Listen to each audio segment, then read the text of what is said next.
and welcome to another DIAS Virtual U.S. election briefing. I'm DIAS Fellow James Rogers, and this week we have Dr. Claire Yorke, who is a policy expert, political writer and researcher, and until recently, the Kissinger Postdoctoral Fellow at Yale University. Hi Claire, how are you doing today? Hi, lovely to see you. Now, you've just come back from the US, right? So you were at Yale, so you're on the East Coast. What was the political mood like there? Oh, so I was there until July of this year. So there for a huge amount of the kind of presidential campaigning, and then for the response to the pandemic, and also to the protests and the Black Lives Matter movement. So things feel quite hectic right now. It feels like there's a whole lot going on. I think it's really interesting to see the different dynamics and the different voices raising issues, whether that's to do with healthcare and well-being, to do with police injustice, to do with structural systemic racism, to do with the future of the country. I mean, there's really big questions that we're seeing being debated right now, and it feels a little bit like they've all come together at the same time. Which makes this election particularly interesting and very important, and for those of us who are political geeks, quite exciting, if not slightly terrifying. Yeah, because you've been in the US when there's had a global pandemic, you've had the mass Black Lives Matter protests, civil rights protests, and I suppose this translates into your recent article for the World Today, where, well, you ask, will empathy win the day in the US election? What do you mean by empathy? Is this the ability of a leader to identify, to sympathize with this plight of the American people, this turbulent period and everything that's going on?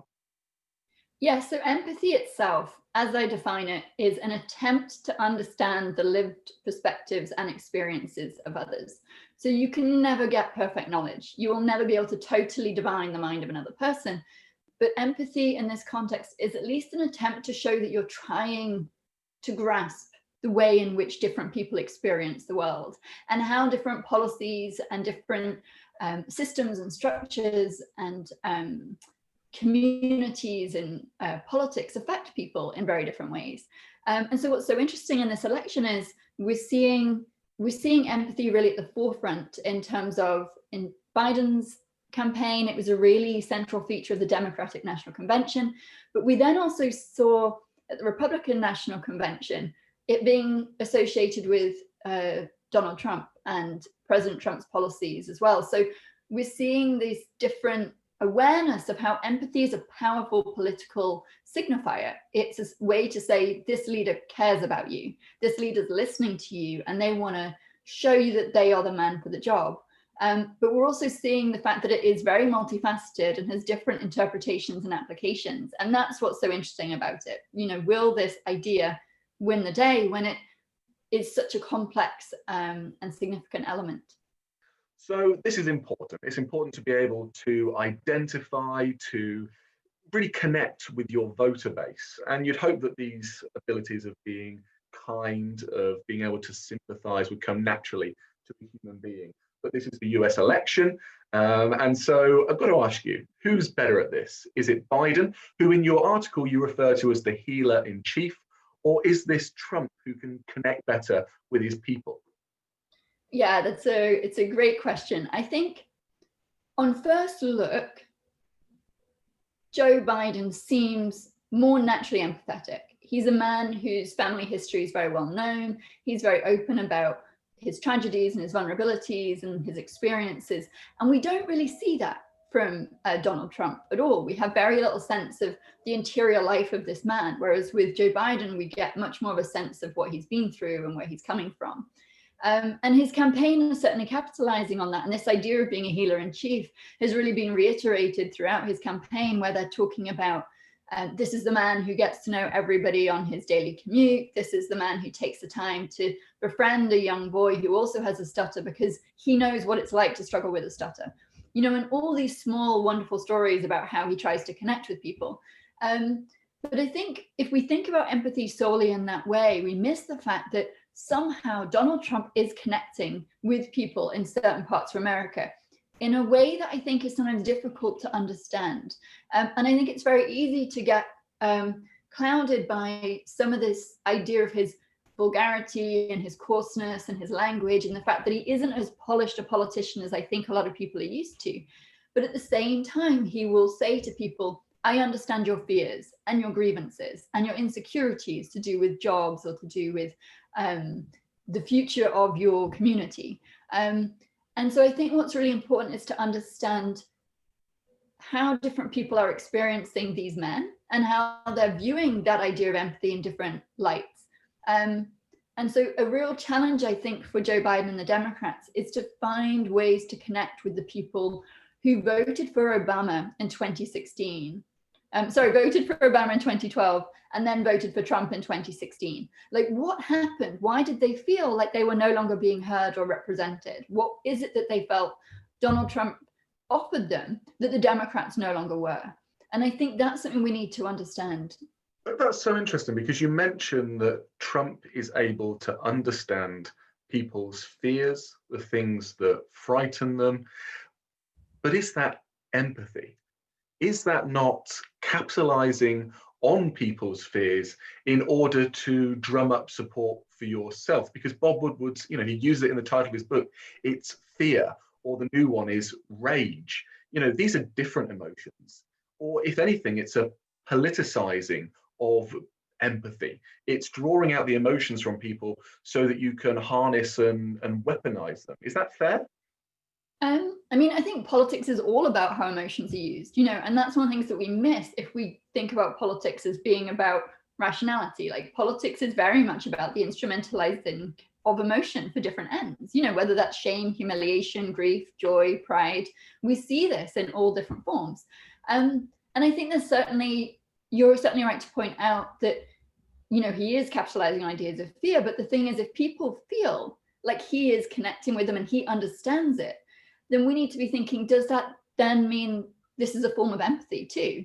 And I would argue that it's a kind of empathy that doesn't necessarily sit comfortable with many of us who think of empathy closer to ideas of compassion or to kindness. But I still think there's something in it, that we need to think of this as a way to understand the lived perspectives of others. And when you look at his language and you break down the simplicity of what he's saying, the messages, it's actually strangely effective, I think, at targeting the real concerns of people. It doesn't matter if they're not concerns that we share. It doesn't matter if we find them very difficult to understand. The fact is that some people feel that he is representing them in a way that, and I think what's interesting is the way he talks about this Washington elite, in a way that they feel the elite and the people who've been in politics for a long time don't. It's interesting how many people talk about the fact that he's not a politician. That's why I'm voting for him. He's a businessman. And I think there's that idea of mistrust in politics that the Democrats and I think the Republican Party going forward have to be working on. Like, how do we rebuild trust in the political institutions so that people feel like there's a space to build consensus again? And that doesn't mean everybody agrees, but it was quite interesting to see, for example, Mitt Romney post something on Twitter last week about the need to transform the dialogue within American society, the need to change political discourse. So how do they do that? And part of that is to do with rebuilding trust, not only with politicians, but within communities as well, and within those elements of civil society that are also responsible for providing people's well-being and livelihoods and things like that. When Obama has been so successfully tarnished by Trump, and in fact, one of the dynamics that led to perhaps Hillary Clinton not getting elected was her close ties to that administration. Do you think that Donald Trump will successfully be able to undermine people's trust in Biden, to break them away from that era and to actually show that it's his vision that's the most important and, in fact, the most beneficial for America? I don't know, actually. And it's a really interesting question. I'm not sure, because I think actually Joe Biden's done quite a good job of positioning himself a little bit as an outsider too. The fact that he commuted from DC every day before he was vice president, I think shows that he's a man connected to his community. And I think the theme of this campaign is that he is this kind of average Joe. You know, he's the guy that you're going to meet, he's going to talk to. And yes, he has been very much an insider, and he has known how to work the institutions in the Capitol. But I think he's also quite adept at coming across as someone who is more akin to someone you'd meet on the street or in a bar and you'd chat to and you'd get on with and have a good conversation. But I think there's kind of the bigger issue in terms of what does it mean going forward for people's ability to trust in whoever wins, and how do you then seek more cross-party dialogue to try to remove these extremes? I mean, they've become incredibly polarized. But I do think Donald Trump hurt it slightly with his attacks on the military, which I think is quite a significant thing. And then I think it'll be interesting to see how he fares with the pandemic, because the numbers are going up every week. You know, I think they're really hitting some of the heartlands. It'd be interesting to see how people experience it when it actually starts to come closer to home. I mean, it's a difficult one for me to get my head around, because these two figures, I know we've got average Joe, folksy guy, but this is someone who has been in the policy elite for his entire adult life. He is a privileged man. And Donald Trump is, well, potentially even more so, right? He prides himself on separating himself from the average Joe, from those people in America who will actually vote for him. He is the American dream, is what he will see himself as. And so I just wonder the extent to which we can sincerely believe that these people are in any way empathetic. But with that in mind, perhaps you can help us with one final cheeky question. Who do you think is going to win this US election? And if you don't want to answer that one, what do you think is going to be the most important issue that drives this, that people are going to connect with, perhaps connect with most to their presidential candidates? So I'm going to be optimistic, and this is revealing my own politics, I'm aware. I think that actually Biden will win, in part because I think that's the easier question than what's the biggest issue. But I do think in terms of the big issue for me is really who can provide the most compelling vision for the kind of country America wants to be in the future. Because I think there's two very different images of how America can be that are being presented. One that focuses on kind of law and order and security and withdrawing a little bit from the world and to doubling down on ideas of American identity. And then another one that is much more about engaging with some of the dialogues that we've seen about racism and justice and policy and welfare and healthcare, and being much more of an ally to international partners and more open to the world while also respecting the limitations. So I feel like it really is, in some ways, not just about the men themselves, but about who do people believe is more able to deliver on that kind of vision for a different kind of country. Claire, thank you so much. That's a fantastic point to end on. Thank you for coming on the show. Thank you so much.